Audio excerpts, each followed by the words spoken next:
అప్పుడల్లా తర్వాత భారత్లో అల్లకల్లోలానికి దారితీస్తున్న పరిస్థితులు, దానికి దీనికి ఏమన్నా లింక్ ఉందా, లేకపోతే కాకతాళీయమా? అండ్ ఓవైసీ హఠాత్తుగా ఎందుకు భారత జెండాని భుజాన్ని వేసుకొని భారతదేశం మొత్తానికి, భారతదేశంలో ఉన్న ప్రజలందరికీ తానే రక్షకుడి మాదిరి, మెస్సయ్య మాదిరి అవతరించాడు? ఇలాంటి సందేహాలు దేశవ్యాప్తంగా కాదు, ప్రపంచవ్యాప్తంగా ఉన్న 54 ముస్లిం దేశాల్లో వచ్చినాయి. ఓవైసీ అంత పాపులర్ లీడర్.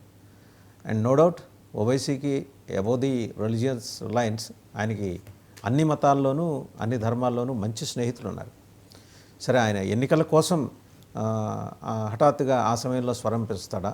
అలాగే ఈరోజు ఆపరేషన్ సింధూర్ తర్వాత ఓవైసీలో వచ్చిన మార్పు, ఇంకా బోల్డెన్ అంశాలు డిస్కస్ చేయడానికి మనతో ఉన్నారు తెలంగాణ బీజేపీ సీనియర్ నాయకులు ఇనుమెళ్ల గోపాలస్వామి గారు. నమస్కారం గోపాలస్వామి గారు. నమస్కారం. సో ఒక అస్టానిషింగ్ ఫ్యాక్ట్, చాలామందికి విస్తుపోయేట్టుగా ఓవైసీ వైఖరి కనిపిస్తోందని. సరే, మీ పార్టీ అంటే ఓవైసీ అనేసరికి ఒంటికాల మీద లేస్తుంది. మీరే కాదు, ఇంకా చాలామంది కూడా మాట్లాడుతున్నారు. నిజంగానే ఓవైసీ వైఖరిలో వచ్చిన మార్పుని దేశం స్వాగతిస్తోందా? మీ పార్టీ గురించి అడగట్లా, నేను దేశం గురించి అడుగుతున్నాను. దేశం స్వాగతిస్తుందా అంటే కొన్ని రోజుల తర్వాత తెలుస్తుంది అది.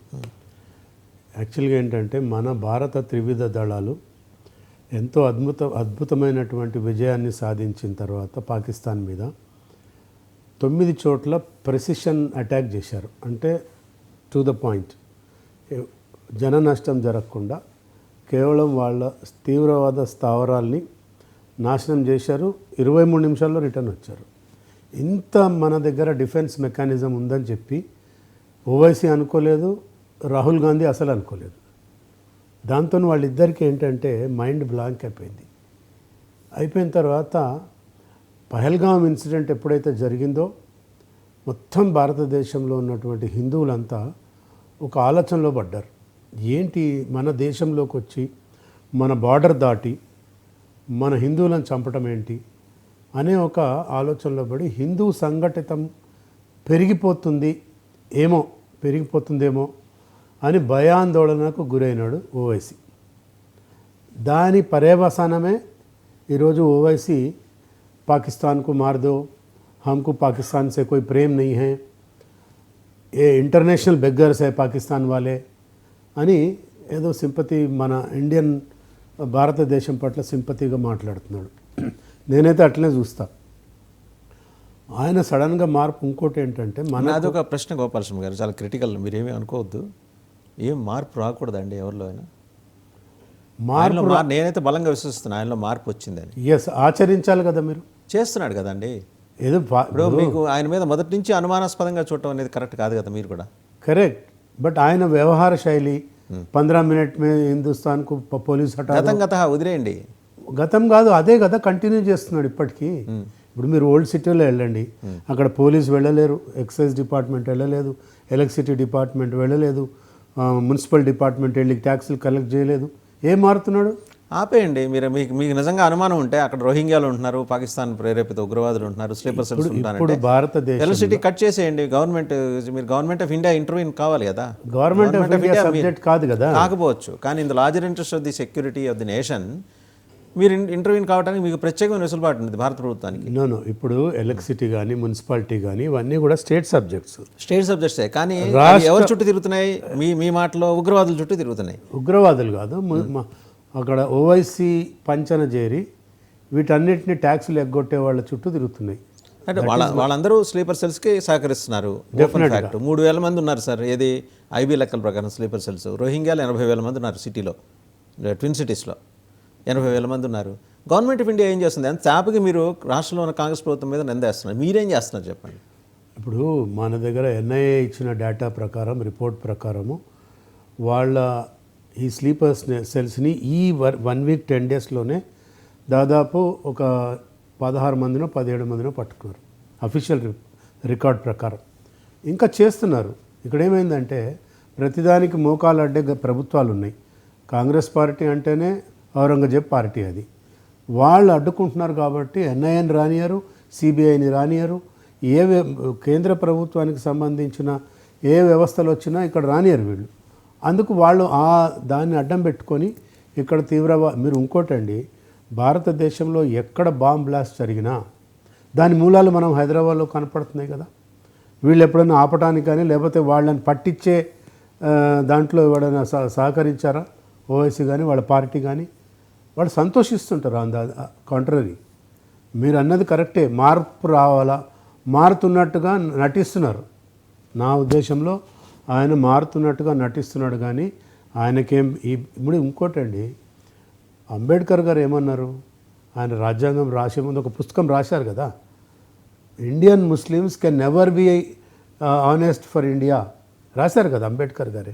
వాళ్ళకి గౌరవం ఉండదు, చట్టాల పట్ల భారతదేశ చట్టాల పట్ల గౌరవం ఉండదు, భారతదేశం పట్ల విధేయత ఉండదు. వాళ్ళు మెజారిటీ పెరిగిన కొద్దీ షరియాలా ఇంప్లిమెంట్ చేయాలని అడుగుతారు. కాబట్టి వాళ్ళు భారతదేశం పట్ల వినయ విధేయతతో ఉండరని చెప్పి అంబేద్కర్ గారే అన్నారు. ఆయన మారుతాడంటే ఎవరు నమ్ముతారండి? కామన్ ముస్లిమే మారాడు. మీకు అంత అనుమానం ఉంది కదా, ఒకసారి ఆయన ఏం మాట్లాడారో చూద్దాం. ఓవైసీ గారు మొన్న డెలిగేషన్కి వెళ్ళే ముందర ఆయన మాట్లాడారు, ఒకసారి చూడండి ఆయన ఏం మాట్లాడారు విందాం. PCR, the first and last one, and because of that concern, our government has sent us over here and various delegations comprising of all party members of parliament to different parts of the world, so that the world knows the threat which India has been facing from last so many years. And unfortunately, we have lost huge amount of human lives. Innocent people have been killed. And the fact of the matter is that this problem emanates from Pakistan only. Unless and until Pakistan stops promoting, aiding, sponsoring all these terrorist groups, this issue will not go away. The first and last one. And because of that concern, our government has sent us over here and various delegations comprising of... right, ఆయన చెప్పింది అది. ఆయన చాలా హంబుల్గా and వినయపూర్వకంగా ఆయన చెప్తున్న దాంట్లో నిజాయితీని మీరు ఎందుకు గుర్తించలేకపోతున్నారు? నిజాయితీ లేదని నేను అనట్లేదు, కానీ ఆయన ఒక మాట అన్నాడు.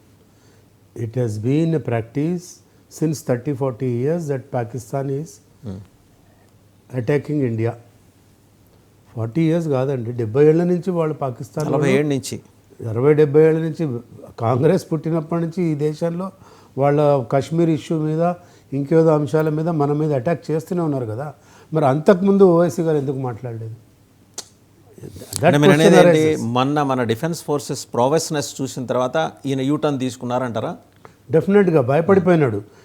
ఒకటే వాళ్ళకి భయం ఏంటంటే హిందువులందరూ కూడా ఏకమైతే మా పప్పులు ఉడకవు. ఇండి గఠబంధన్ పప్పులు అనుకోండి, కాంగ్రెస్ అనుకోండి, ఎంఐఎం అనుకోండి, ముస్లిం లీగ్ అనుకోండి, ఎస్పీ సమాజ్వాదీ పార్టీ, వీళ్ళందరూ ఇప్పుడు మోడీ గారు కానివ్వండి, మన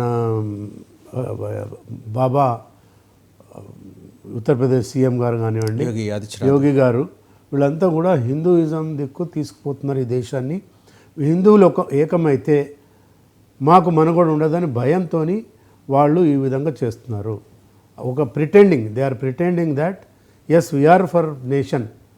మరి వీఆర్ ఫర్ నేషన్ అన్నప్పుడు మేము అదేది వందే మాత్రం పాడము, జనగణమన పాడము ఎందుకంటున్నాను? ఇప్పుడు అంటలేదు కదా సార్. అరే మొన్నటిదాకా అన్నాడు, అదే మైండ్ సెట్తో ఉన్నారు. ఇంకా ఈవెన్ టుడే ఇప్పుడు వాళ్ళందరూ కూడా జాకీర్ నాయక్ ప్రీచింగ్స్ వల్లనే కదా ఇదంతా జరిగింది.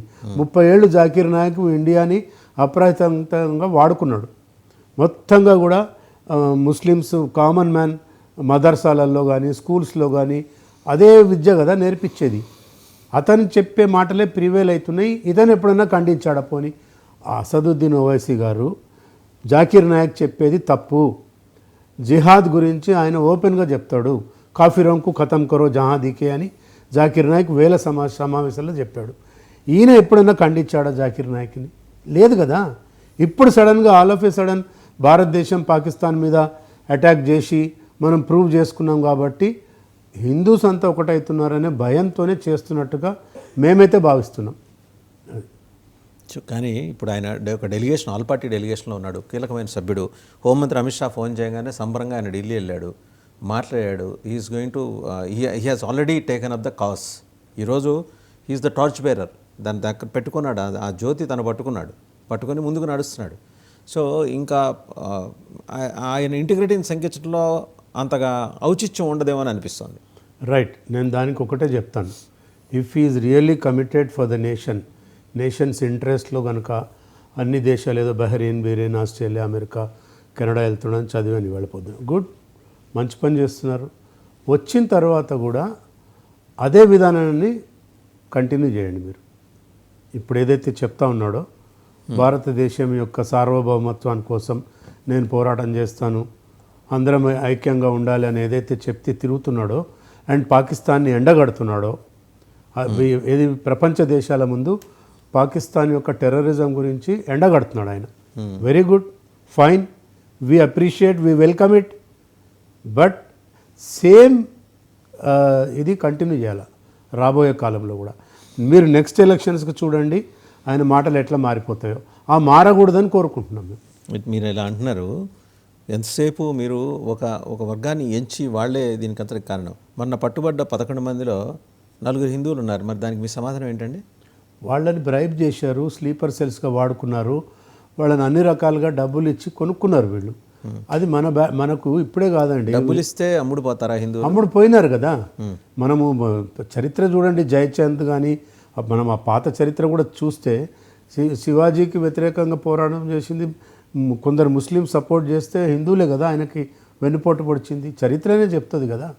సో వాళ్ళ మోడస్ ఆపరెండి ఏంటంటే ఈజీగా అట్రాక్ట్ అయ్యి డబ్బులకి కానీ ఇంకో దేనికో సుఖాలకి కానీ లొంగిపోయి వాళ్ళు అమ్ముడు పోయి స్లీపర్ సెల్స్గా తయారై మన భారతదేశం యొక్క సీక్రెట్స్ అన్నీ పాకిస్తాన్ వాళ్ళకి అందజేస్తున్నారు. 11 మందిలో 4 వాళ్ళు ఉన్నారు.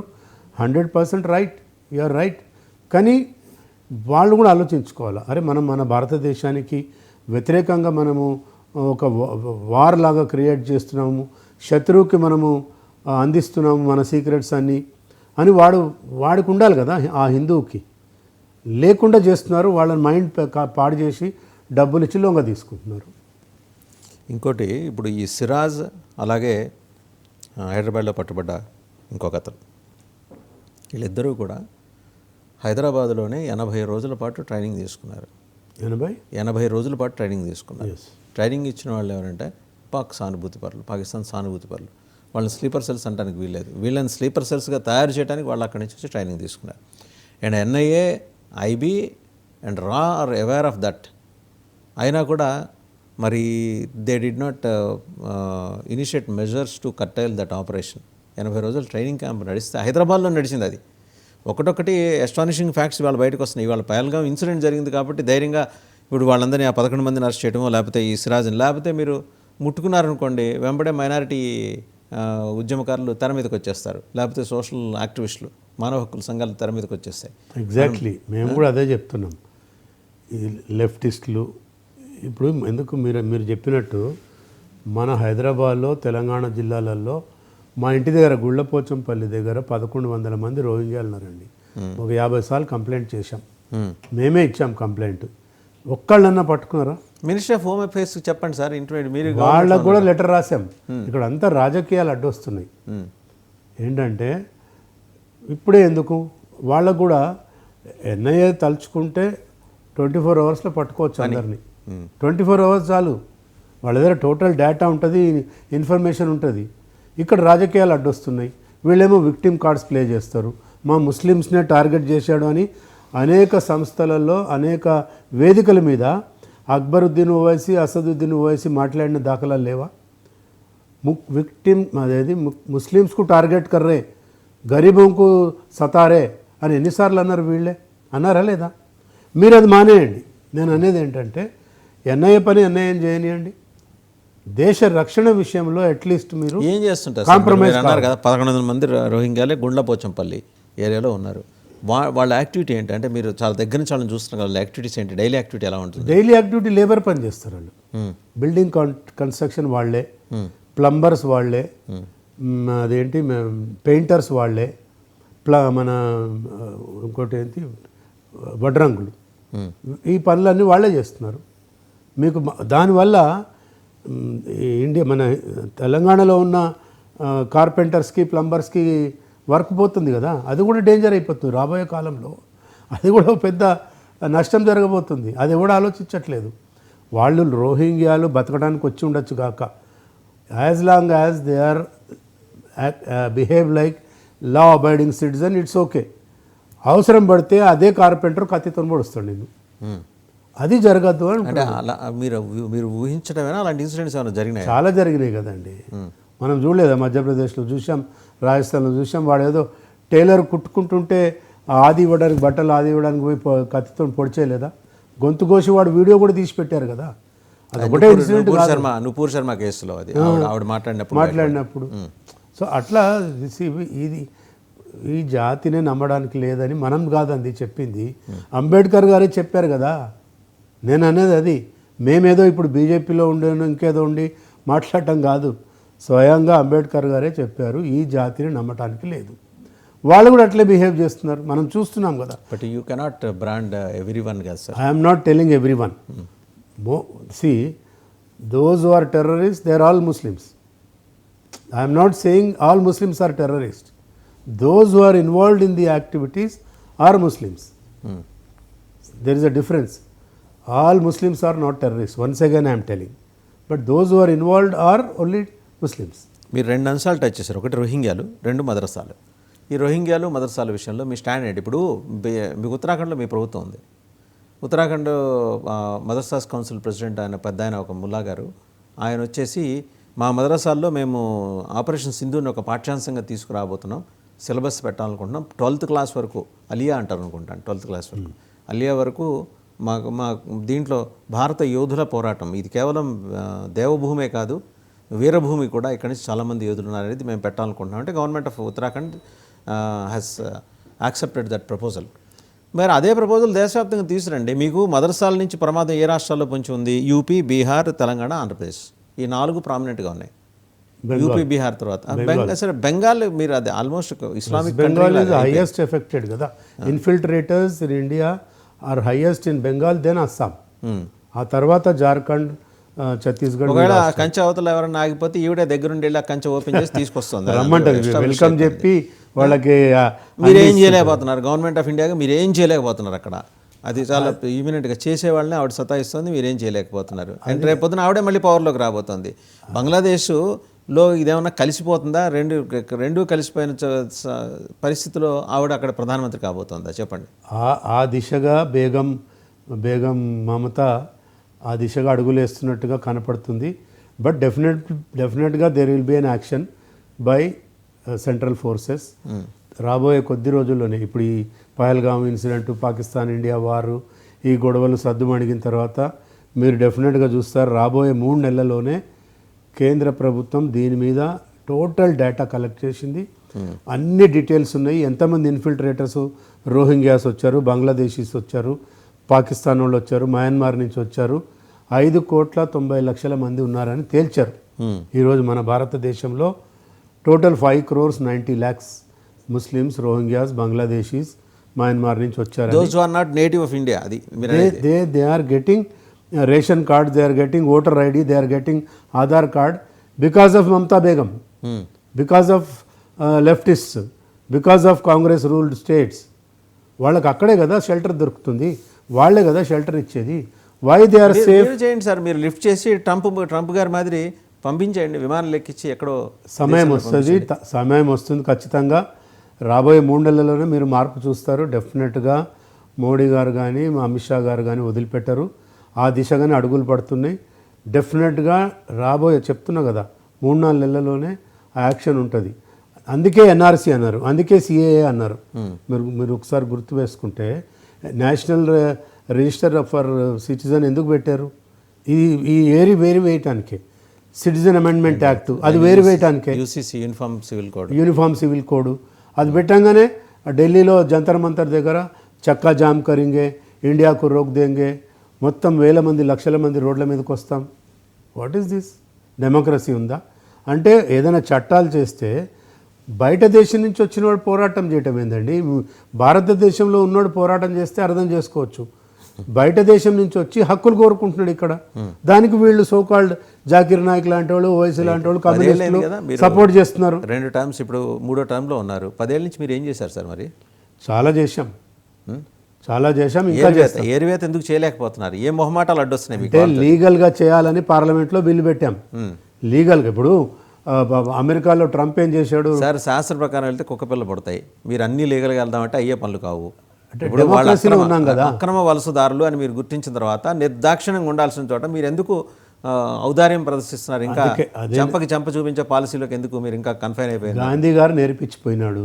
ఇప్పటికీ అదే ఒక చెంప మీద కొడితే ఇంకో చెంప చూపించమనే సిద్ధాంతంలో మన భారతదేశం మైండ్ సెట్ తయారైంది. సడన్గా ట్రంప్ లాగా 2 ఫ్లైట్లు పెట్టుకొని కాళ్ళకు బేడీలు వేసి పంపించే విధంగా కుదరదు. ప్రపంచ దేశాలన్నీ భారతదేశం వైపు చూస్తున్నాయి. ఇండియాస్ 3rd లార్జెస్ట్ ఎకానమీగా ఎదిగింది. అది వాళ్ళకి గిట్టట్లేదు. దాని వెనక ఎన్నో ఫోర్సెస్ ఉన్నాయి. ఇప్పుడు మీరు ఇంకోటి, రాహుల్ గాంధీ ఏమంటాడండి, ఇక్కడ పోరాటం జరుగుతుంటే మన సైనికులు వెళ్ళి పాకిస్తాన్లో కొట్లాడుతుంటే చైనాకి వెళ్తాడు, ఇంగ్లాండ్కి వెళ్తాడు, అమెరికా వెళ్తాడు, భారతదేశ సార్వభౌమాత్యం గురించి వ్యతిరేకంగా మాట్లాడతాడు, సైనికుల మనోబలం దెబ్బతీసే విధంగా మాట్లాడతాడు. ఎంతవరకు సబబు ఇది? నువ్వు భారతదేశంలో పుట్టి ప్రధాన ప్రతిపక్ష నాయకుడుగా, దౌర్భాగ్యం మనది, ఒక ఇమ్మెచ్యూర్ పొలిటీషియన్ మనకు లీడర్ ఆఫ్ అపోజిషన్గా ఉండటం భారతదేశాన్ని బయట ఇంకొక డౌట్ సార్, ఆయన ఈ పహల్గామ్ అటాక్కి ముందు కొన్ని రోజుల ముందర వియత్నాం పర్యటించి వచ్చాడు. కారణం ఏమిటి? అది ఎంక్వైరీ చేస్తున్నట్టున్నారు, నాకు కరెక్ట్ అది తెలియదు. బట్ డెఫినెట్గా ఏదో ఒకటి అక్కడ Vietnam is controlled by China. వాళ్ళ ఎయిర్ బేసెస్ అన్నీ చైనా వాళ్ళవి వియత్నాంలో ఉన్నాయి. వాళ్ళ షిప్స్ కానీ అన్నీ కూడా అక్కడ వియత్నాంలో ఉన్నాయి. అక్కడ పోయి ఏదో అగ్రిమెంట్ చేసుకొని వస్తాడు ఈయన, అది ఇంకా బయటకు రాలేదు. కానీ డెఫినెట్గా భారతదేశ భద్రతకు వ్యతిరేకంగానే చైనా వాళ్ళు పనిచేస్తారు. ఆయన పోయి అక్కడ, రాహుల్ గాంధీ గారు పోయి అక్కడ వాళ్ళని కలవటం అనేది డెఫినెట్గా అనుమానించాల్సిన సబ్జెక్ట్ ఇది. కాబట్టి ఆ దిశగా వెళ్ళాలని నేను కూడా కోరుతున్నా. 2 అంశాలండి ఇక్కడ. మీరు ఎలాగూ వెస్ట్ బెంగాల్ ప్రస్తావన చేశారు. మీరు జాగ్రత్త చూస్తే సిలిగురిని ఆనుకొని ఒక బంగ్లాదేశ్ ఎయిర్ బేస్ ఉంది. 1931లో Britishers they use to maintain that. సరే, తర్వాత వరల్డ్ వార్ సందర్భంలో వరల్డ్ వార్ 2 అప్పుడు ఉపయోగించారు. సరే, దేశం విడిపోయిన తర్వాత అది బంగ్లాదేశ్లో ఉండిపోయింది. ఇప్పుడు ఆ ఎయిర్ బేస్ స్థానంలో చైనా ఎయిర్పోర్ట్ నిర్మిస్తోంది. దానికోసమే మొహమ్మద్ యూనస్ లాస్ట్ మంత్ ఈ వాజ్ దేర్ ఇన్ చైనా, జీబింగ్తో కలిసి ఏదో మాట్లాడుకుని వచ్చాడు.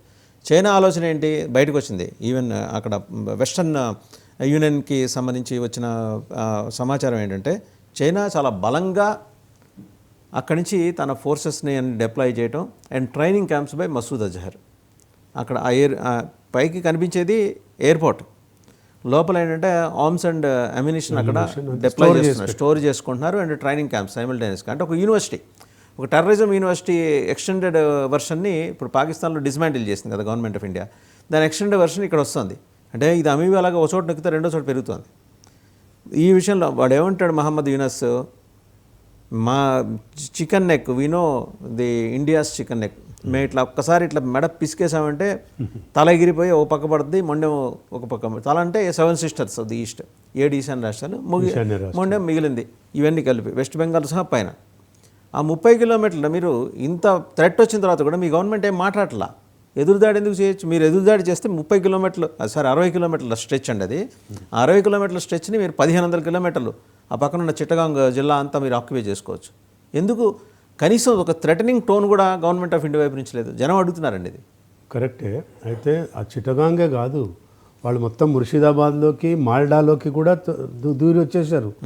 ఇప్పుడు బంగ్లాదేశీ ముస్లిమ్స్ అంతా కూడా almost Bengal 1/4 of Bengal they have occupied.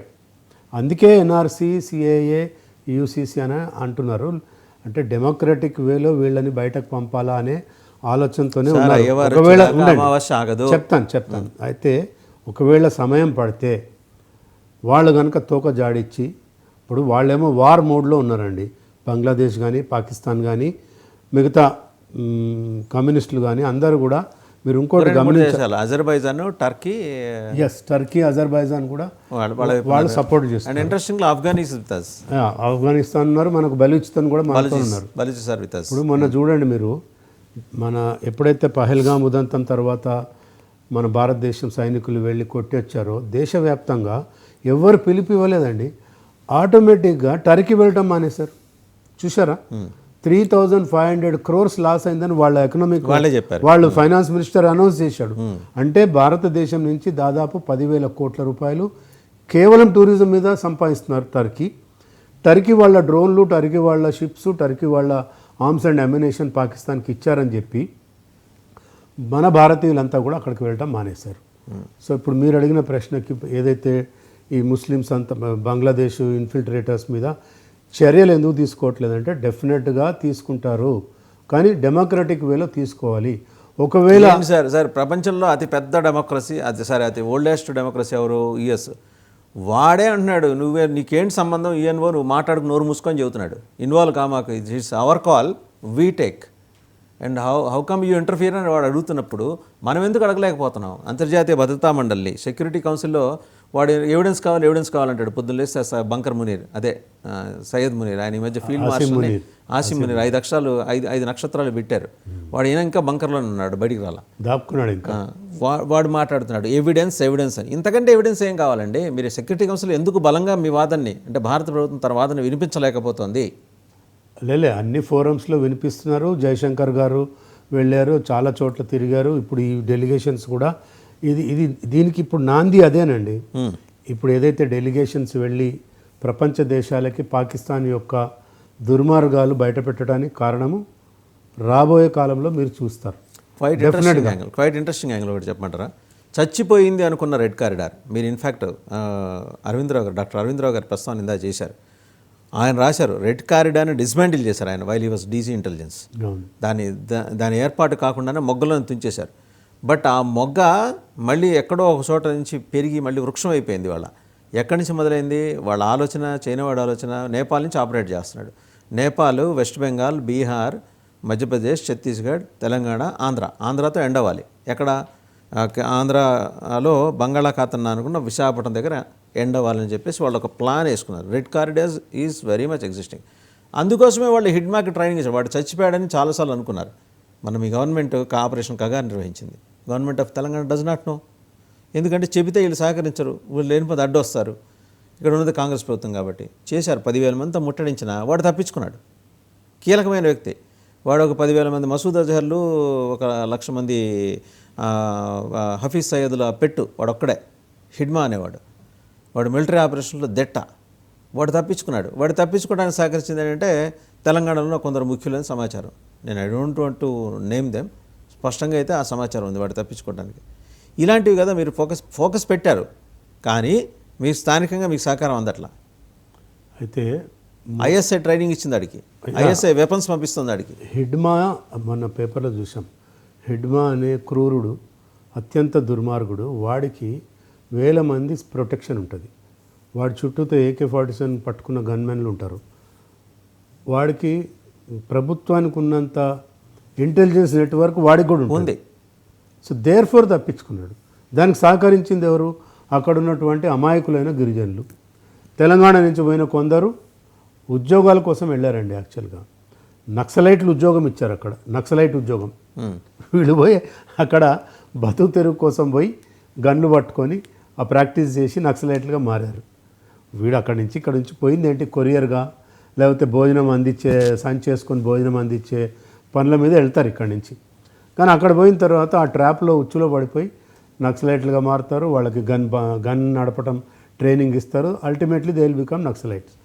So ఇప్పుడు ఏంటంటే అమిత్ షా గారు చాలా క్లియర్గా అక్టోబర్ 25 లోపల ఈ భారతదేశంలో ఒక్క నక్సలైట్ కూడా ఉండడు, అందరినీ సమూలంగా మేము నాశనం చేస్తామని చెప్పాడు. ఆ దిశగా జరుగుతుంది. ఇప్పుడు మనం చూసాం దాదాపు 3,000 మంది సరెండర్ అయిపోయినారు, ఒక 500-600 మంది చనిపోయినారు. ఇంకా కూడా హిట్ లిస్ట్లో ఉన్న వాళ్ళందరినీ కూడా వదిలిపెట్టమని ఈ భారతదేశంలో ఏ హోమ్ మినిస్టర్ చెప్పారండి అట్లా? That credit goes only to Amit Shah. ఓపెన్గా చెప్పాడు, ఈ దేశంలో నక్సలైట్లని మేము మనుగడ సాగనీయము, కొట్టి పరేస్తాం, అంత ధైర్యంగా చెప్పాడు. ఖచ్చితంగా అక్టోబర్ 2025కి మీరు చూడండి, ఈ భారతదేశంలో ఒక నక్సలైట్ మిగలడు. But Hidma has become a menace for your government అండి. నాకు తెలిసి ఈ పార్టీకి వాడు ఆ పాకిస్తాన్ పారిపోయినాడేమో. ఏంటది నాకైతే అట్లా డౌట్ అనిపిస్తుంది. ఎందుకంటే ఈ వాజ్ ట్రైన్డ్ బై ఐఎస్ఐ. అంతే కదా, and he was given arms and ammunition by ISI. అన్నీ ఇచ్చారు వాళ్ళకి. ఐఎస్ఐ వాళ్ళు is being funded by ISI. Funding, training. Red కారిడార్కి సంబంధించిన క్లియర్ కట్ మ్యాప్ మన హిడ్మా డైరీని స్వాధీనం చేసుకున్నారు. గవర్నమెంట్ ఆఫ్ ఇండియా బయటికి చెప్పలేదు కానీ అదొక్కటి మాత్రం దొరకపుచ్చుకుంది. వాడు రెడ్ కారిడార్లో ఎట్లా వాళ్ళు యాక్టివిటీస్ చేసుకుంటూ వచ్చాడు మొత్తం హీ హాస్ మెన్షన్డ్ అండి హిడ్మా. అండ్ ఇంకోటి he has mentioned about the urban faces of the Naxalites. మరి వాళ్ళని ఏం చేస్తారు మీరు అర్బన్ నక్సలైట్స్ని? అర్బన్ నక్సలైట్స్ ఇప్పటికే చాలా మటుకు తగ్గిపోయినారు. మన తెలంగాణలో మాట్లాడారు మొన్న, యుద్ధం ఆపండి, చంపటం ఆపండి, చర్చలు చేయండి. ఏంది చర్చలు? ఇప్పుడు వీళ్ళేమో ప్రజాస్వామ్యం గురించి మాట్లాడతారు, పౌర హక్కుల గురించి మాట్లాడతారు ఈ పౌర హక్కు సమాజం వాళ్ళు. మరి కామన్ మ్యాన్ని లేకపోతే పోలీసుల్ని చంపుతుంటే నక్సలైట్లు ఈ పౌర హక్కుల సమాజం వాళ్ళు ఎందుకు మాట్లాడారు నాకైతే ఇప్పటిదాకా అర్థం కాలేదు. అంటే అది కూడా మాట్లాడాలి కదా. వాళ్ళు అనుకుంటారు పౌర హక్కులు వేరు, పోలీస్ హక్కులు వేరండి. పౌర హక్కులు అంటే అదే వాళ్ళ దృష్టిలో పౌర హక్కులు అంటే కేవలం నక్సలైట్లకే ఉంటాయి, మామూలు కామన్ మ్యాన్కి, చనిపోయే వాళ్ళకి లేకపోతే పోలీసులకి ఉండవు పౌర హక్కులు అని అనుకుంటారు వీళ్ళు.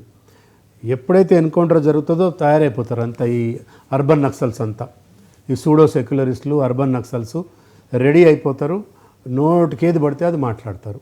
స్పెషల్లీ కమ్యూనిస్టులు, తర్వాత ఎవరు నక్సల్, అర్బన్ నక్సల్ పార్టీలు, వాళ్ళ సింపథైజర్సు, సో కాల్డ్ ప్రొఫెసర్సు, వీళ్ళంతా బయటకు రావటం, యుద్ధం ఆపండి, చంపటం ఆపండి. ఏంది వాళ్ళకి చెప్పండి కదా మీరు నక్సలైట్లకి, అరే మీరు దోపిడీ ఆపండి, చంపడం ఆపండి, అమాయకుల్ని చంపకండి అని వాళ్ళకి కదా చెప్పాల్సింది. వాళ్ళకి ఎప్పుడైనా మీరు అప్పీల్ చేశారా? ఈ సో కాల్డ్ అర్బన్ నక్సల్ సింపథైజర్సు వాళ్ళకి ఎప్పుడైనా అప్పీల్ చేశారా? యుద్ధం ఇప్పుడు వాళ్ళ సిద్ధాంతం ఏంటండి? అదేది బందూక్కి నోక్సే హమ్ రాజ్ కరేంగే అంటే గన్ పాయింట్ మీద మేము రాజ్యాధికారం సాధిస్తామనేది వాళ్ళ స్లోగన్. జరిగే పని అది. అర్బన్ నక్సల్ చెప్పాలి కదా, అరే నువ్వు ఇది డెమోక్రటిక్ కంట్రీ, 140 కోట్ల మంది జనాభా, నువ్వు బందుకు పట్టుకొని నేను రాజ్యాధికారం సాధిస్తాను, అది కాదురా బాబు అని చెప్పేవాడు కూడా కనపట్టలేదు ఇప్పటిదాకా. On the contrary they are supporting them. ఇది కదా జరిగేది. డెమోక్రసీ పేరు మీద, వాక్ స్వాతంత్రం పేరు మీద మాకు రాజ్యాంగం చట్టబద్ధం కల్పించింది, ఫ్రీడమ్ ఆఫ్ స్పీచ్ ఉంది, మేము ఏదైనా మాట్లాడచ్చు అనే ధోరణితోనే ఇప్పటిదాకా ఈ దేశాన్ని 50 ఏళ్ళు 60 ఏళ్ళు వెనక్కి తీసుకుపోయినారు ఈ అర్బన్ నక్సల్స్. వాళ్ళకు కూడా బుద్ధి చెప్పే రోజు వస్తుంది, వాళ్ళు మారాలని కోరుకుంటున్నాను అక్టోబర్ లోపల. సార్ ఒకటి సార్, మనకి 2 వైపుల నుంచి థ్రెట్ నేను మాట్లాడుతుంది. ఒకటి బే ఆఫ్ బెంగాల్ వైపు నుంచి ఉంది, ఇంకోటి అరేబియన్ సీ వైపు నుంచి. 2 వైపుల నుంచి మనకి Pakistan, Bangladesh and China. And already ఇందాక నేను మీకు చెప్పా, ఆ ఎయిర్పోర్ట్లో చైనా హెస్ డిప్లాయిడ్ PL-15s. మన వాళ్ళ అటెంప్ట్ ఫిటైల్ అయిపోయి వాళ్ళ శకలాలు అన్నీ కింద పడిపోతే 5 దేశాలు ఎత్తుతున్నాయి ఎక్కడ పడ్డాయి ఏంటి అనేది, ఇంక్లూడింగ్ ఫ్రాన్స్. ఎందుకంటే ఫ్రాన్స్కి ఒక ఇంట్రెస్ట్ ఉంది, ఫ్రాన్స్ అండ్ జపాన్. ఫ్రాన్స్ ఎందుకు ఇంట్రెస్ట్ ఉందంటే మన రఫేల్స్ వెళ్ళి కొట్టినాయి, S-400 దాకా కాదు, మన రఫేల్సే కొట్టినాయి. అది we have clear cut evidence. మళ్ళీ అలాంటి PL-15 తీసుకొచ్చి మనం ఏమాత్రం ఎవరు పాటుకున్నా అక్కడి నుంచి కలకత్తాని కొట్టాలని బంగ్లాదేశ్ కుట్రపంతోంది. అది క్లియర్ కట్గా ఇంటర్నేషనల్ మీడియాలో దానికి సంబంధించిన కథనాలు వస్తున్నాయి. మన వైపు నుంచి ఏం లేదు. మనం ఇప్పుడు కౌంటర్ అటాక్ కన్నా ముందర అసలు ఒక డిఫెన్స్ మెకానిజం ఇక్కడ చూపించాల్సిందే. మన కాన్సంట్రేషన్ అంతా జమ్మూ కాశ్మీర్ అటువైపు పెడుతున్నాం. బట్ వాడు 2వ వైపు నుంచి వస్తున్నాడు శత్రువు. వస్తున్నప్పుడు మనం ప్రిపేర్డ్గా ఉన్నావా లేదు. ఎందుకంటే వాడికి జస్ట్ వాడు తుపాకీకి గురి పెడితే అందే దూరంలో ఉంది కలకత్తా. అండ్ ఆల్రెడీ ఒక క్లరిక్ వచ్చాడు కలకత్తా బంగ్లాదేశ్ నుంచి. వాడేమంటాడు, ఇక్కడ ఉన్నవాళ్ళు హిందువులు పిరికోళ్ళు గోమూత్రం తాగుతారు, అలాగే గోమయం తింటారు, కాఫీర్లు వీళ్ళు విగ్రహాలు ధ్వంసం చేస్తే ఉనికిపోతారు, నేను సూసైడ్ బాంబర్స్ వేసుకుని వస్తున్నాను 500 మందితో అన్నాడు. మొత్తం కలకత్తా అండి. అరే మన వైపు నుంచి వాడికి ప్రస్తుతం వాడు he is very much in Calcutta. వాడి గురించి అది మనకి అది ఆటోమేటిక్గా అనమాట, బై డిఫాల్ట్ అది జరుగుతుంది. గవర్నమెంట్ ఆఫ్ ఇండియా ఏం చేస్తుంది? అదొకటే కాదు, మీరు కలకత్తా అంటున్నారు, మనకు నియరెస్ట్ పాయింట్ పాకిస్తాన్కి 4000 కిలోమీటర్ల బార్డర్ ఉంటుంది. అటు రాజస్థాన్ నుంచి, ఇటు గుజరాత్లో కచ్ నుంచి, ఇటు బెంగాల్, ఇటు అస్సాం, ఈ అన్ని ప్రాంతాలలో వాళ్ళ ఎప్పుడు కూడా యాక్టివిటీస్ జరుపుతూనే ఉంటారు నిరంతరం. ఎందుకంటే వాళ్ళకి ఫండింగ్ అవుతుంది, ఇంటర్నేషనల్ ఫండింగ్ అవుతుంది. జార్జ్ సోరెస్ లాంటోడు ఫండింగ్ చేస్తున్నాడు, అక్కడికే రాబోతున్నాడు నేను. జార్జ్ సోరెస్ లాంటోడు ఫండింగ్ చేస్తున్నాడు. తర్వాత ఇంటర్నేషనల్ మానిటరీ ఫండ్ వాళ్ళు ఎందుకు ఇవ్వాలండి? వారు అప్పుడు పాకిస్తాన్ మన మీద అటాక్ చేయంగానే వాడు నెల తిరగలేదు అప్పుడే వాళ్ళకి 10,000 కోట్లు 20,000 కోట్లు అనౌన్స్ చేసి, $1 అంటే billion. Are you encouraging terrorism against India? ఏంది, what is this International Monetary Fund? ఆయన ఒక మాట మంచి మాట అన్నాడు ఓవైసీ గారు, ఏతో they are permanent beggars of the nation అన్నాడు. ఇంకేదో ఇంటర్నేషనల్ పర్మనెంట్ బెగ్గర్స్ ఏదో అన్నాడు అసద్ ఓవైసీ. సో వాళ్ళు ఏంటంటే వాళ్ళ ఎకానమీ లేదు, సెల్ఫ్ సఫిషియెంట్ లేరు, బిచ్చం అడుక్కునే పరిస్థితి. పంచదార 400 కిలోలు, 400 రూపాయల కిలో. ఈ బియ్యము అదేది గోధుమ అయితే 600 కిలో. అక్కడ ఎకానమీ లేదు, వాళ్ళకి సెల్ఫ్ సఫిషియెంట్ లేరు, రిసోర్సెస్ లేవు. టెర్రరిజంని నమ్ముకొని ఇంటర్నేషనల్ ఫండ్ తెచ్చుకొని వాళ్ళు మనుగడ సాగిస్తున్నారు. జీవితాంతం ఇండియా మీద పోరాటం చేయాలా, కాశ్మీర్ ఇష్యూ ఇంటర్నేషనల్ ఫోరంలో లేపాలి. China is doing a proxy war. Pakistan భుజం మించి బంగ్లాదేశ్ భుజం మించి తుపాకీ పేలుస్తుంది. అది నేరుగా రాదు యుద్ధానికి. వాడికి ఇప్పుడు పాకిస్తాన్లో జరుగుతున్న పరిణామాల వల్ల వాడు is going to lose the ground at Gwadar port which is now under the influence of under the control of Balochistan. అది వాళ్ళు బెలూచిస్తాన్ ఆల్మోస్ట్ డిక్లేర్ చేసుకోవడం కాదు, అక్కడికి పాకిస్తాన్ సైన్యం వెళ్ళే పరిస్థితి లేదు. వాడికంటే గోడ మీద కొట్టిన సున్నాం. వాడు ఆల్టర్నేటివ్ బంగ్లాదేశ్లో చూస్తున్నాడు. మనం అప్రమత్తం కావాలి కదా అంట నేను. ఇప్పుడు ఆల్రెడీ బంగ్లాదేశ్కి లాస్ట్ టైం మనం చూసాం, అక్కడ ఎథనిక్ వార్ అయి మన హిందువుల్ని చాలామందిని రేపులు చేసి మర్డర్లు చేసి దాని మీద మోడీ గారు దౌత్యపరంగా ఎదుర్కోవాలని చెప్పి వాళ్ళకి యుఎన్ఏలో కంప్లైంట్ ఇచ్చి వాళ్ళని వార్నింగ్ ఇవ్వటం ఇప్పుడు తగ్గిపోయింది. కానీ మీరు అన్నట్టు డెఫినెట్గా Bangladesh is always more than threat, Potential థ్రెటర్ than yes. Pakistan. Yes, potential threat ఉంది. Potential threat than Pakistan. Because nearest border మనకు చిట్టగాంగ్ 10 కిలోమీటర్ 20 కిలోమీటర్ దాటితే బంగ్లాదేశ్ బార్డర్ వస్తుంది. సో ప్రతిరోజు ఇంతకుముందు కూడా ఐ థింక్ మీ టీవీలోనే కూడా చెప్పాను, అస్సాంలో అండి గౌహతిలో పారే బ్రహ్మపుత్ర నది లేబర్ రోజు 1000 మంది వస్తారు. అవును, ఈత కొట్టుకుంటూ బ్రహ్మపుత్ర దాటి ఇటు వస్తారు. 900 మంది రిటర్న్ వెళ్ళిపోతారు, 100 మంది అక్కడే ఉండిపోతారు. ఆ విధంగా 35 లక్షల మంది కేవలం బంగ్లాదేశ్ నుంచి వచ్చిన ఇన్ఫిల్ట్రేటర్సే అస్సాంలో ఉన్నారు. అన్ని రాష్ట్రాలలో కామరూప్లో ఉన్నారు, గౌహతిలో ఉన్నారు, చిరాపుంజిలో ఉన్నారు. వాడు ఒకడు 9 సార్లు ఎంపీ గెలిచాడు. బద్రుద్దీన్ అజ్మల్ అనేవాడు 1965లో ఇదే ఈత కొట్టుకుంటూ వచ్చి అక్కడ సెటిల్ అయ్యి ఇప్పుడు 9th టైం ఎంపీ వాడు. Is from Bangladesh. He has become member of parliament 9th time. అంటే 45 years నుంచి ఇప్పుడు పార్లమెంట్లో ఉన్నాడు. ఈత కొట్టుకొని వచ్చి దొంగలాగా వచ్చి ఇక్కడ సెటిల్ అయిపోయినాడు. బాండి గెలిపిస్తున్నారు. ఎందుకు గెలుస్తున్నాడు? బికాజ్ ఇదంతా కూడా ముస్లిమ్స్ని అపీజ్మెంట్ కోసం, ఓట్ల కోసం కాంగ్రెస్ చేసిన దుస్సంస్కృతి. వాళ్ళ వల్ల మన దేశంలో ఇస్లామిక్ టెర్రరిజం పెరిగిపోతుంది. సరే, ఇంకోటి, అజిత్ దోవల్ గారు రేపు రష్యా వెళ్తున్నారు. ఎవరు? అజిత్ దోవల్ గారు, national security adviser for 3 days, couple of days or 3 days he'll be there in Russia అండి. అక్కడ వాళ్ళ నేషనల్ సెక్యూరిటీ అడ్వైజర్తో పాటు వాళ్ళ సెక్రటరీ అంటారు, జరిగే సమావేశంలో కొన్ని ఇంపార్టెంట్ దేశాలు అక్కడ పార్టిసిపేట్ చేస్తున్నాయి. మనకి S-400 ఇంకా రెండు డెలివరీ ఉంది. అవుట్ ఆఫ్ 5 3 డెలివరీ చేశారు, ఇంకా 2 రావాలి. సరే, అది ఎలాగో 25 ఈ సంవత్సరం ఒకటి, వచ్చేది ఒకటి ఇస్తామన్నారు. ఇవి కాకుండా వ్యూహాత్మక రక్షణ సహకారం, రక్షణ అంతర్గత భద్రతకు సంబంధించి రక్షణ సహకారం కోసం మాట్లాడబోతున్నారు. అండ్ అదే ప్లాట్ఫామ్ మీద తనకు సంబంధించిన తనకి బిహైండ్ ద కట్టె నుండి సహకరిస్తున్న దేశాల చేత పాకిస్తాన్ కూడా ఏదో వాయిస్ వినిపించబోతోంది. మన how tough we are in addressing the international issues, ప్రతి డిప్లొమాటిక్ లెవెల్లో మనం ఎంత టఫ్గా ఉన్నాం.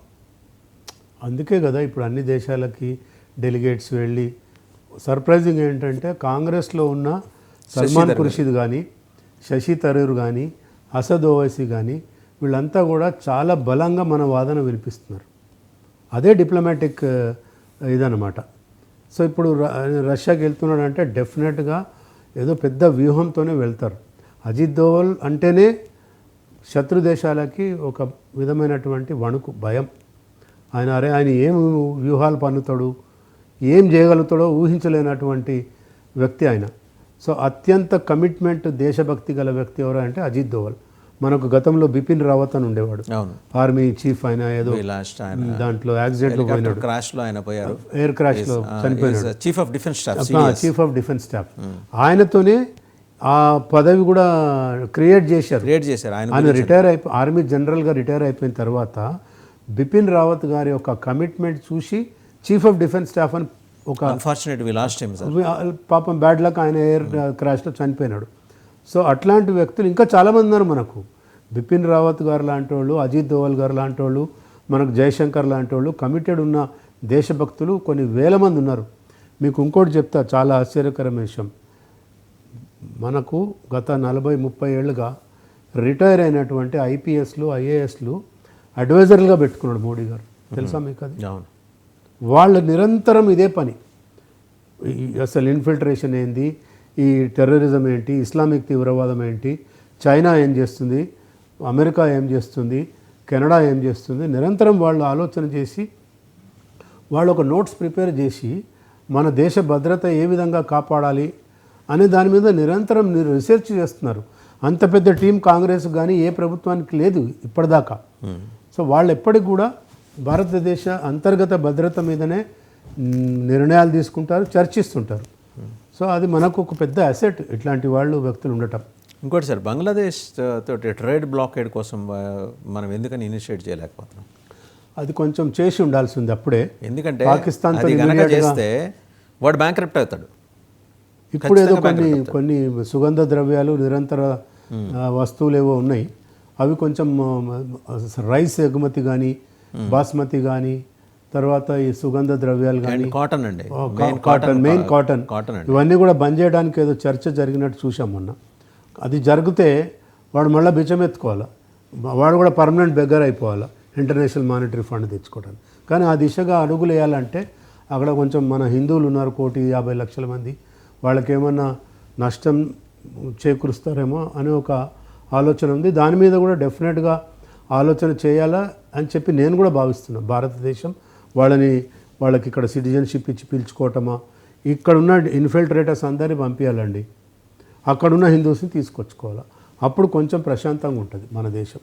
సో ఇది ఓవరాల్గా ఓవైసీ గారి దగ్గర నుంచి బంగ్లాదేశ్ దాకా వచ్చాం. ఒకసారి మనం తెలంగాణ కూడా వద్దాం. మీరు తెలంగాణ బీజేపీ సీనియర్ నాయకులు, జరుగుతున్న డెవలప్మెంట్స్ చూస్తే అంతర్గతంగా జరుగుతున్న పోరు కేసీఆర్ గారి కుటుంబంలో, ఆమె లెటర్ రాయటం, తర్వాత చాలా ఇది నడిచింది, చాలా ఎపిసోడ్స్ నడిచాయి. చివరికి she has clarified that she only has return. KTR గారు కూడా ఇన్వాల్వ్ అయ్యారు, ఆయన కూడా మాట్లాడే ప్రయత్నం చేశారు. ఓవరాల్గా దీన్ని ఎలా చూస్తున్నారండి? ఆమె మాట్లాడింది ఎయిర్పోర్ట్లో నేను చాలా కేర్ఫుల్గా విన్నాను. మీ దగ్గరికి స్టూడియోకి వచ్చే ముందు కూడా చదివాను నేను. ఆమె ఏమన్నది, దేవుడు చుట్టూ దయ్యాలు ఉన్నాయి, కేసీఆర్ దేవుడు, ఆయనే మా నాయకుడు. అంటే ఫస్ట్ ఆఫ్ ఆల్ ఆమె ముందు క్లారిఫై చేయాల్సింది, మీ నాయన దేవుడే అయితే తెలంగాణ ప్రజలు ఎందుకు మిమ్మల్ని ఓడగొట్టారు? ఆ ఇమేజ్ పోయింది కదా, దేవుడు ఇమేజ్ పోయింది కాబట్టి తెలంగాణ ప్రజలు దేవుడు కూడా కొన్నిసార్లు వ్యూహాత్మకంగా వెనక్కి తగ్గిన సంఘటనలు మనం పురాణాల్లో చూసాం. వ్యూహాత్మకంగా వెనకడుగు చేశారేమో ఆయన. ఒక మంచి జరిగే ముందు దేవుడు కొంత సైలెన్స్ పాటిస్తున్నాడు. అలా ఎందుకు అనుకోరు మీరు? ఇప్పుడు ఆమె ఒక విషయం మర్చిపోతుంది. 10 సంవత్సరాలు ఒక నియంతలాగా వ్యవహరించాడు. అవన్నీ చూసాం.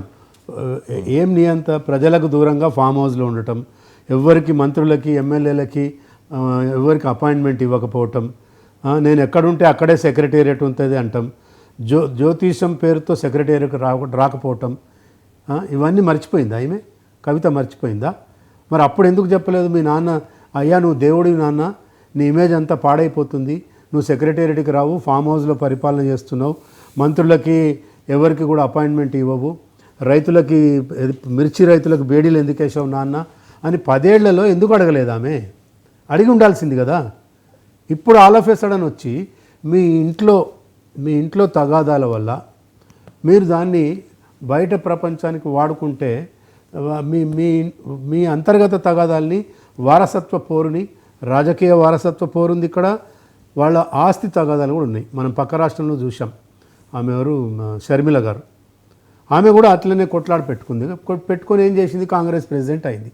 రేపొద్దున ఈమె కూడా సడన్గా పార్టీ పెడుతుందా లేకపోతే కాంగ్రెస్ పార్టీ ప్రెసిడెంట్ అవుతుందో అర్థం కాకుండా ఉంది. కాబట్టి ఆమె జాతీయ రాజకీయాల్లో ఫెయిల్ అయిపోయినాడు కేసీఆర్, ఆమె ఇమేజ్ అంతా పోయింది.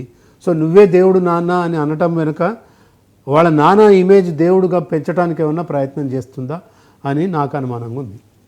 అంటే ఆమె ఏమన్నా ప్రత్యేక పార్టీ పెట్టే ఆలోచన ఉన్నట్టు మీరు అనుకుంటున్నారా? కనపడుతుంది, ఆ విధంగా ఆ దిశగానే పోతున్నట్టుగా కనపడుతుంది. ఎందుకంటే ఆమె దగ్గర అపారమైన డబ్బు ఉంది, వాళ్ళే చెప్తున్నారు కదా. టీఆర్ఎస్ పార్టీ వాళ్ళే చెప్తున్నారు ఇంటర్నల్ చర్చలలో మాట్లాడితే తండ్రిని కాదని ఒక ఉద్యమ నాయకుడిని కాదని వెళ్తుందా? ఆ ఉద్యమంలో పుట్టిన బిడ్డ ఆవిడ వెళ్తుందా? అంటే ఆమె నాకు తెలిసినంత మటుకు పార్టీ పెడితే కూడా మీతో టైప్ పైన పెట్టుకుంటుందా? ఎవరితోనో, మాతోనని కాదు, నాకెందుకు అనుమానం మీతో టైప్ ఏదో ఒక పార్టీతోని, ఒక జాతీయ పార్టీతోని పొత్తు పెట్టుకొని డబ్బులు ఉన్నాయి ఆమె దగ్గర. ఏం చెప్తుంది రేపు పొద్దున? కేసీఆర్ అన్నాడు కదా మధ్య, నేను ఇండియాలో ఉన్న అన్ని పొలిటికల్ పార్టీస్కి ఫండ్ చేస్తాను, మిమ్మల్ని అందరినీ నేను నడిపిస్తాను, నన్ను ఎన్డీఏ చైర్మన్ చేయండి, లేకపోతే ఉప ప్రధాని చేయండి అని అడిగాడు ఆ రోజు. ఆయన ఎవ్వరు నమ్మలేదు, పక్కకు పెట్టారు. ఈమె కూడా అదే చెప్తుంది, నేను మీ అందరికీ లాజిస్టిక్స్ నేను చూసుకుంటాను, నాతో పొత్తు పెట్టుకోండి అనే ప్రమాదం లేకపోలేదు. కానీ మేమైతే నమ్మం ఆమెని. బీజేపీ నమ్మదు, దగ్గరకు తీయదు. ఎందుకంటే ఇన్ని దుర్మార్గాలు చేసి ఇంత కరప్షన్ చేసిన తండ్రి యొక్క కూతురుగా. సార్ మీకు ఒక్క ఎమ్మెల్యే ఉంటే సార్ సీఎం అయిపోతారు. అలాంటిది మీరు వాళ్ళని నమ్మం వీళ్ళని నమ్మం అంటే ఎలా? అసలు మిమ్మల్ని ఎందుకు నమ్మాలి? మమ్మల్ని ఎలా నమ్మాలి? ఇప్పుడు మీకు 16 రాష్ట్రాల్లో అధికారం ఉంటే ఏ ఒక్క రాష్ట్రంలోనన్నా కరప్షన్ జరిగిందా చూపించండి మాకు. ఏ ఒక్క రాష్ట్రంలోనన్నా పొలిటికల్ ఇన్స్టెబిలిటీ ఉందా? ఏ ఒక్క రాష్ట్రంలో అన్నా అంతర్గత వాళ్ళందరినీ మీరే కొనేసుకుంటున్నారు కదా. ఈశాన్య రాష్ట్రాల్లో ఒక్క ఎమ్మెల్యే ఉంటే మీరు సీఎం అయిపోలేదా? ఈశాన్య రాష్ట్రాలు ఎక్సెప్షన్. అక్కడ దేశ అంతర్గత భద్రత కోసం అక్కడ ఆ విధంగా చేయాలి. అక్కడ ఉన్నవాళ్ళు కూడా ఇప్పుడు వాళ్ళు పొత్తు పెట్టుకోవటంలో లేకపోతే పార్టీలు మారటంలో వాళ్ళ స్వార్థం ఏంటంటే, జాతీయ సెంట్రల్లో కూడా బీజేపీ ఉంది, మాకు ఫండ్స్ వస్తాయి, మాకు అభివృద్ధి జరుగుతుంది అని ఒక నమ్మకంతో కదా వాళ్ళు వచ్చేది. లేకపోతే ఫండ్స్ ఇవ్వరా మీరు? ఇస్తారు, ఎందుకు ఇయ్యరు? ఇప్పుడు కాంగ్రెస్, ఇప్పుడు తెలంగాణలో కాంగ్రెస్ ఉంది, ఇయ్యలేదా? మొన్న రేవంత్ రెడ్డి గారు వెళ్ళి అంటే తెలంగాణలో కాంగ్రెస్ ప్రభుత్వానికి మాత్రం గ్రాంట్ ఇస్తారు, ఆంధ్రాకి మాత్రం లోన్కి సంతకం, గ్యారెంటీ సంతకం పెడతారు. మీరు ఇవ్వాల్సింది గ్రాంట్ ఆంధ్రాకి.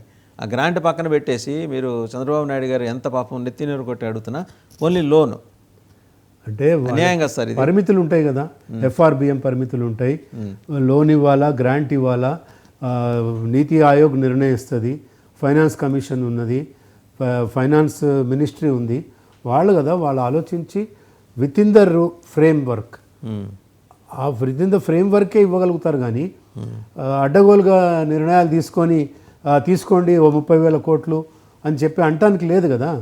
Financial discipline must be there for any government. ఇంకొక వాదన వినిపిస్తోంది. ఇప్పుడు కవిత గారు ఆవిడ ఎమ్మెల్సీగా ఉన్నారు కాబట్టి సీట్ వెకేట్ చేస్తారు. ఆంధ్రాలో ఎలా అయితే మీరు విజయసాయి రెడ్డి గారు వెకేట్ చేసిన తర్వాత మీరు ఇంకొకళ్ళ చేత బీజేపీ వాళ్ళు చేత చేయించుకున్నారు, మన భీమవరం నుంచి ఒక రాజుగారిని మీరు ఎంపీని చేశారు. ఇక్కడ కూడా మీ ఎమ్మెల్సీని మీ నాయకుడిని ఒకరిని ఎమ్మెల్సీగా చేయటం, సో క్లియర్ ఇండికేషన్ అక్కడ ఏం జరిగిందో ఇక్కడ కూడా అదే జరగబోతోంది. బీజేపీ తోటి ఒక ఒప్పందానికి ఆవిడ రాబోతున్నారనే సమాచారం అయితే ఉందండి. నేను మళ్ళీ చెప్తున్నా, అలా అప్పుడు రాగానే ఆవిడ లిక్కర్ కేసు నుంచి బయటపడిపోతారా? అదే చెప్తున్నా, ఆమె మీద అనేక అలిగేషన్స్ ఉన్నాయి.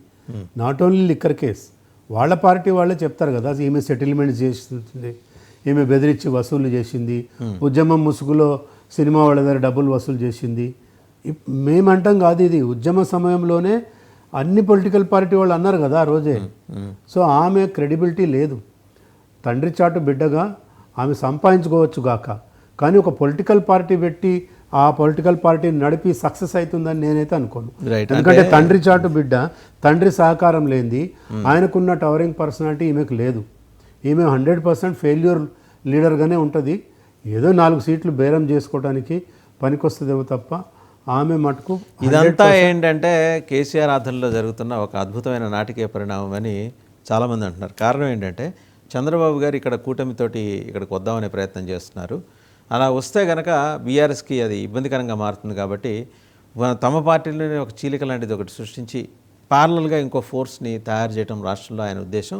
దాని ద్వారా తెలుగుదేశం ఒక రీఎంట్రీ ఇచ్చే ప్రయత్నం, అంటే వాళ్ళు రీఎంట్రీ అంటే వాళ్ళ ఆఫీస్ అది ఉంది, అక్కడ పనిచేసే వాళ్ళు ఉన్నారు, కానీ పెద్దగా వాళ్ళు ప్రభావం చూపించే పరిస్థితి ప్రస్తుతం కనిపించట్లా. కానీ ఆంధ్రాలో ఆ ప్రయత్నం సఫలమైంది కదా. జనసేన, బీజేపీ, టీడీపీ ఇవన్నీ కలిసి అక్కడ ఎన్డీఏ గవర్నమెంట్ ఫామ్ చేసినాయి. అటువంటి ఫార్ములానే ఇక్కడ మరి మీకు జనసేన తోటి ఎలాంటి అండర్స్టాండింగ్ ఉందో, టీడీపీ ఎలాంటి అండర్స్టాండింగ్ ఉందో ఇక్కడ తెలియదు.